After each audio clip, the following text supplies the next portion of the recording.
Okay, guys, here goes nothing. Attempt number 2. Is my audio blowing up your ears?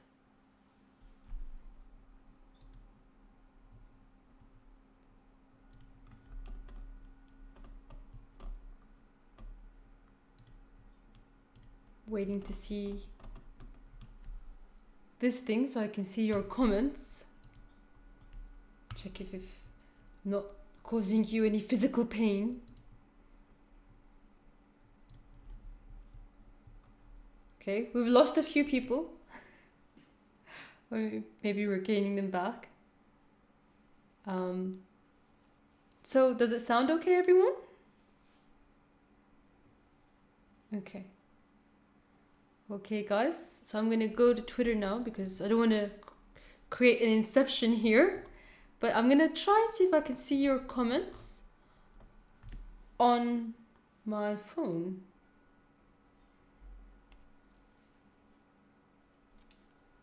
There. I think it's all good now. Apologies for my badness at this. It's my third Periscope, I guess, third time lucky.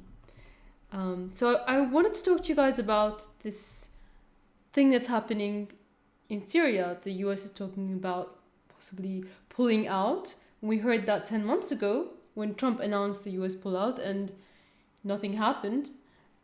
So people are rightly skeptical about what's going to happen now. But let's assume that this time is going to be legitimate. What does that mean? I think, what we'll do is we'll wait a few minutes before we get into the meat of this. Let's see if we can get more people to join. I'm trying to see your comments here. 1 second. Let's see. Okay.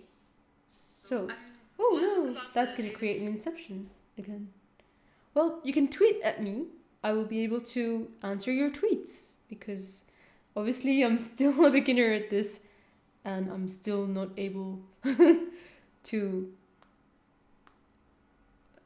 figure it out completely. I'm so sorry, guys. But yes, you're more than welcome to tweet me your comments and I will be checking them sporadically. So first of all, let me check if everything is okay. Yes, okay. So we have this news that the US is going to pull out, and the statement that they're not going to pull out completely, but they're going to pull out from the region that Turkey is going to go into. So does that mean a complete US pullout? Well, perhaps it's the beginning of one. Because Turkey basically controls a lot of the US's supply lines, how the US gets food and water into Syria, because they don't have control over the Iraqi border. As we know, in Abu Kamal, the Syrian-Iraqi border just opened up and it's controlled by Syria. It's not controlled by the US. And perhaps that's also because Iran has a lot of influence in Iraq. So Turkey is basically the US's lifeline in Syria, and by supporting what is basically the PKK, the YPG, whose leader is Öcalan, they're basically really angering their NATO ally Turkey, and they have been for years.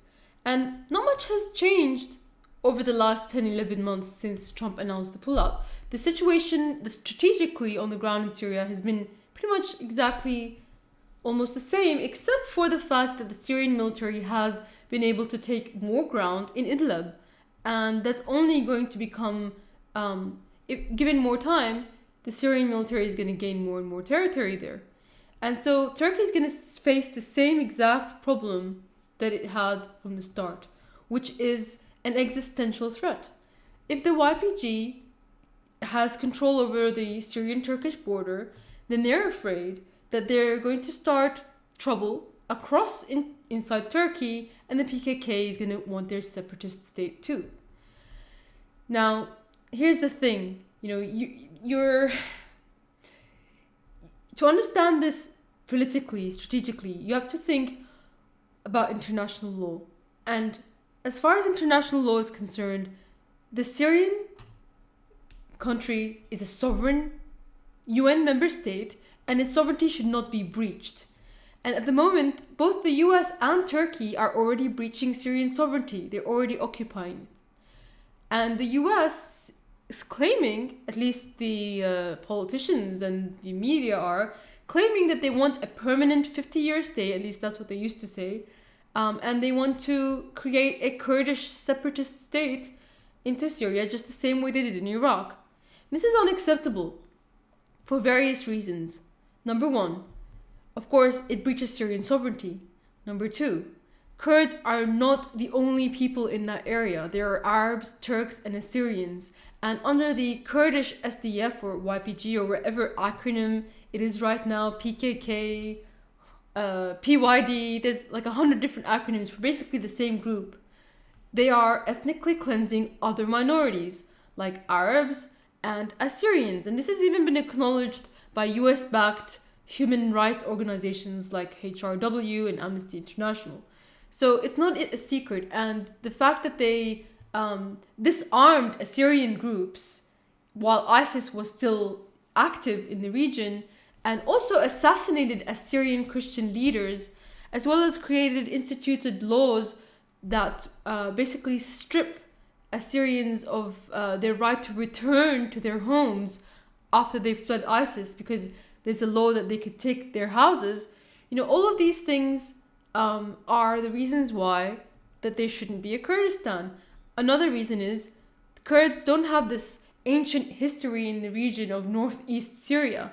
I mean, they have, who are they really? They are Iranian originally. They speak an Iranian dialect. And the reason they moved into different regions outside of Iran is because they lived a nomadic lifestyle. And we know that that is even acknowledged by BBC and CNN. So we know that there should not be this Kurdish state, especially since the land that the US is trying to carve out east of the Euphrates River isn't all, the south part of it doesn't even have any Kurds in it at all. And that's the part where all the oil fields are. And this is what it's really about. It's about controlling Syria's oil and preventing it from reaching the vast majority of Syria's population. Because the northeast of Syria is the least populated part of Syria. It's the west coast of Syria that has most population. And yet the east part of Syria contains a lot of oil and a lot of water. And for all these reasons, all of these people crying about what's going to happen to the Kurds, I'm going to answer you that question. If Turkey pulls in and the US moves out, the Syrian military will go in to protect the Kurds, along with Russia and Iran. They're not going to allow civilians of any ethnicity to be attacked. And furthermore, it is about Syria's sovereignty. The state will protect the Kurds because that is what they have always done. Now, I'd like to get to some of the comments that people are making here and address them. It's the only reason in the first place that these foreign powers were able to get in and occupy regions of Syria is because of the Kurdish YPG's treachery. Turkey was able to occupy Afrin because the Kurdish SDF or YPG refused to allow the Syrian military to go in and protect that piece of territory, and they claimed that they were going to defend it by themselves and claim it as their own territory. And what ended up happening is they got their asses whipped and they lost Afrin, Syria's Afrin. And it seems like hopefully they will have learned from that lesson now and accept support from the Syrian state and Syrian military, since they claim to be Syrian and patriotic to Syria. Perhaps now they will allow the Syrian military to defend its own territory and not have to get into an altercation with them. And of course, the Syrian state it's its job to protect its own citizens. It's not the United States military. It's not Trump's job. It's the Syrian state's job. So people are saying that, Trump or the US is abandoning the Kurds. No, because the Kurds are not the US's responsibility. Syrian Kurds are the responsibility of the Syrian state. it is a good, this, in a way, it is a good thing. Even though we're still going to have a Turkish and possibly a US occupation, at least now it seems more likely that the US is going to have a complete pullout. And that means that there's going to be one less occupying power occupying the US, occupying Syria that we have to deal with. This idea that the Kurds were so loyal to the US that they helped fight the ISIS militants. The thing is that the Syrian military fought ISIS, and they didn't ask. They thanked people that helped them fight. They didn't ask for favors or money for fighting terrorists on their own territory. And the Kurds, nobody owes you anything for fighting terrorists on your own land. If anything, if the US helped Kurds fight ISIS, then isn't it the Kurds that owe the US? I mean, the logic, it fails completely. So, the question is now, what's going to happen? Are the Kurds going to resist this Turkish invasion, or are they going to cede territory just like they did in Manbij? Are they going to obey the US's directions and just pull out peacefully, or are they going to finally have some kind of patriotic bone in their body and resist an occupation? They certainly didn't resist the US occupation. No, they worked alongside with it. So who knows? Maybe they'll welcome a Turkish invasion. Hopefully they won't, and the Syrian military can come in and defend its own territory. So here we have Tel Abyad base, which is now already empty of US soldiers, and it's on the Syrian-Turkish border. So, this seems like it's happening. I mean, we had similar reports like that 10 months ago, and then Trump succumbed to peer pressure from his circle. I don't know if that included Bolton at the time. I assume that it did. So perhaps he will fold again, but it seems like it's happening. It seems like the US is pulling out. And I'd like to address some of these neocon liberals that are raging at the moment, because it's kind of comical. Molly, she has been a person who supported the FSA, which is backed by Turkey, and she's against the Syrian government, and she, is jumping on the Kurd-pushing, Kurdistan-creating bandwagon, and has for some time. And here she's got this thread about, and she getting all the retweets about how, the SDF fighters died in battles against ISIS. It's interesting that some of those SDF actually were members of ISIS, and they switched sides. The Syrian military doesn't have anything like that. And we're discarding them to be ethnically cleansed by Turkey. If the Syrian military goes in to defend them, then there's not going to be any ethnic cleansing. But it's interesting that someone like this doesn't really care when there's ethnic cleansing of other minorities by the Kurdish militias. If it's Assyrians or Arabs or Turkmens, if it's Assyrian Christians having, their language suppressed, none of these people care. It's only one minority that they care about. And that's because this is what they wanted to do since the 80s.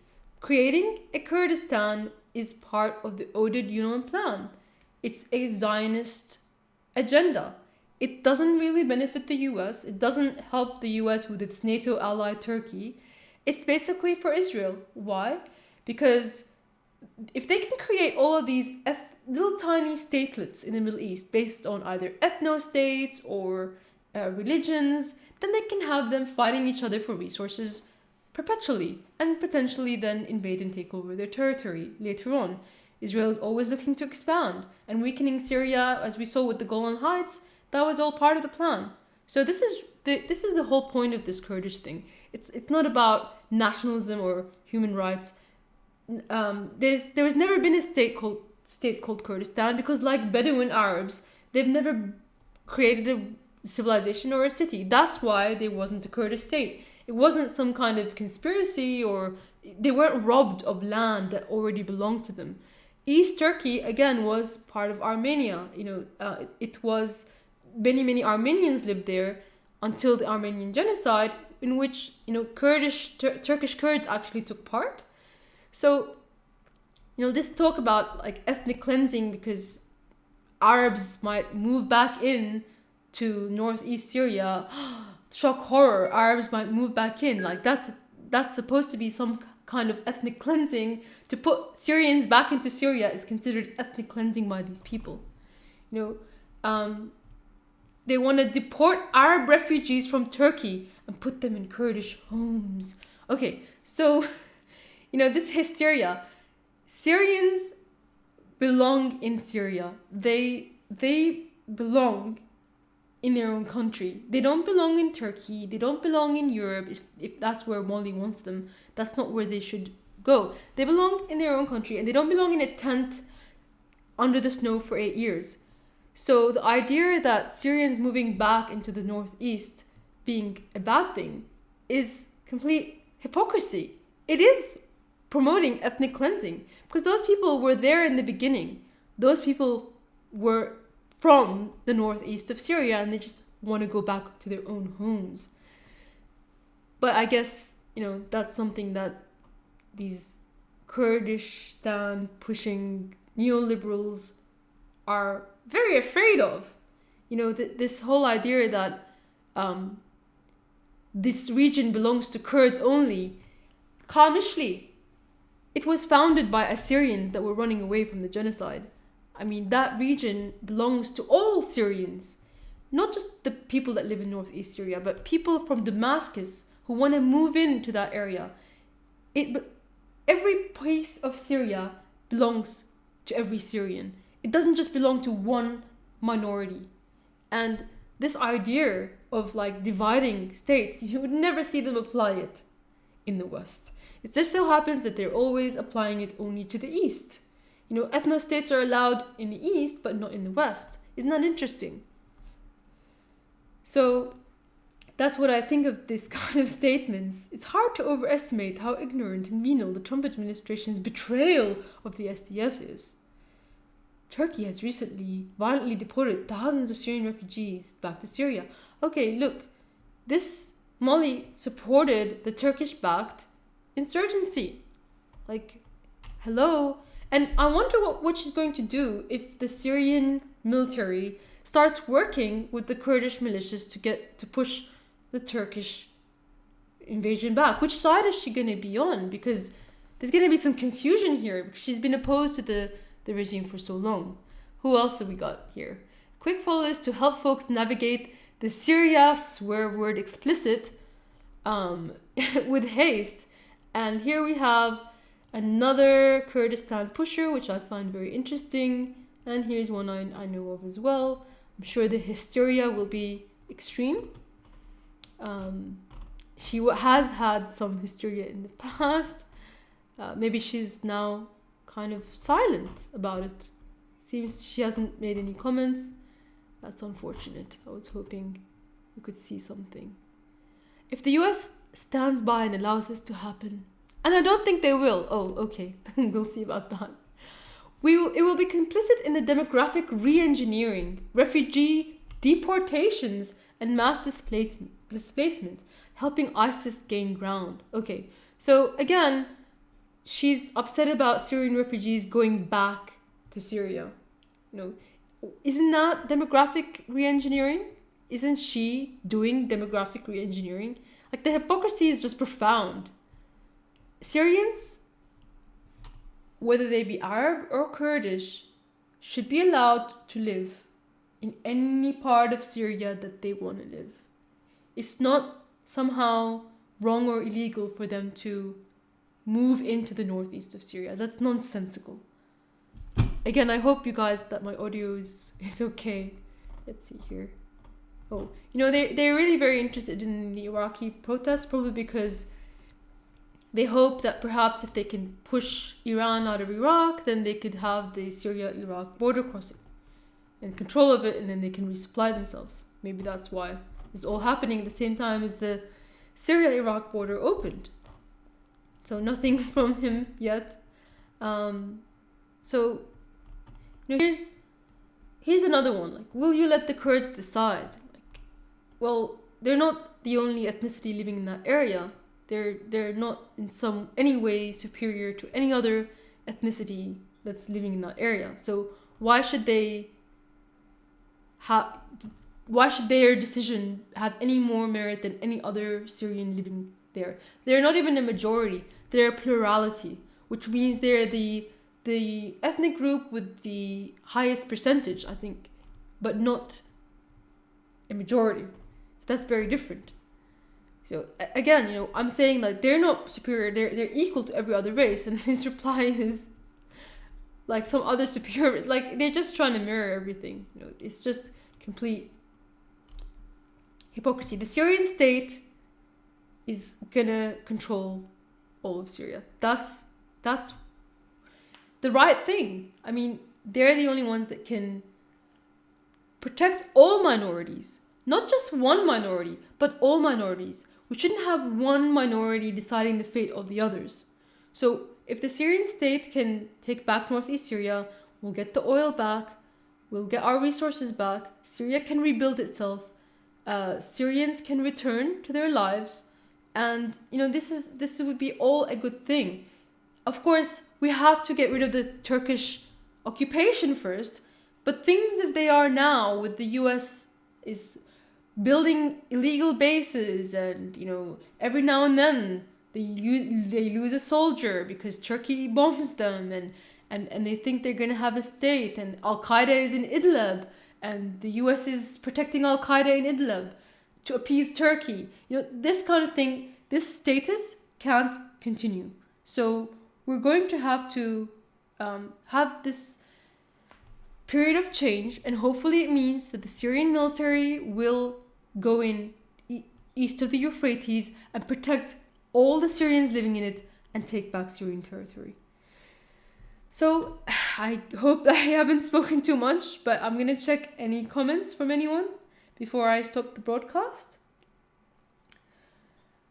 Okay, so I don't know if this guy is even reading my my chats. Let's see if any of you guys have said anything. Audio is fine. Thank you, Dino. I'm contradicting myself. Oh, let's see. Oh, it's a nice broadcast. I don't usually watch live broadcasts, but this one is interesting. Oh, thank you. Okay. First of all, many Kurds joined ISIS. So yes, that's true. Many Kurds did join ISIS. So he says you're contradicting yourself. Once you say US helped the Kurds fight ISIS, then you say the US created ISIS. There's no contradiction. The US created ISIS in Iraq in 2006. Then they supported Al-Qaeda linked groups in Syria and armed them and allowed ISIS to enter Syria and take over vast amounts of territory, especially in the east of the country where the Kurdish region is. No coincidence at all, right? And somehow use that as an excuse to invade Syria under the guise of fighting terrorism. It's always some of the same excuses. Weapons of mass destruction, regime change for democracy, and WMDs, of course, have said that, and fighting terrorism. It's like, if it isn't broke, why fix it? They've gotten away with these excuses before. I'd love to see your comments, guys. Like, I'm going to check your comments, even though it might create an inception, I suppose, a Twitter or a Periscopeception, just because eventually I'm going to fix this and be able to see your comments without having to cause this thing. Hopefully. I don't know how many. Well, I've gained some people. I don't really see any comments, which is tragic. Anyone can say anything? Oh, a heart. That's so sweet. Thank you. Oh no, it's purple now. Do you guys have any questions? Anything I can add? I do think that if the US pulls out and the Turks come in, then what's gonna happen is the Syrians and the Russians are gonna go east of the Euphrates. Siri, every time I say Syria, Siri wants to talk, which is really frustrating. So I don't see any comments, so I'm gonna go back to Twitter and shut this off. Well, guys, I don't know, have I said it all? I suppose I have. If you have any more questions, I could start another live stream. So I think that should be it then, guys. I think I'm gonna do one of these live things for YouTube. It seems like it's nice to speak off the cuff, so I'm gonna do that. So thanks for listening, and I hope you'll join me for the next one. And if you have any questions at all, please go ahead and tweet them at me, and I will answer them in the next one. So, thanks, guys. Bye-bye.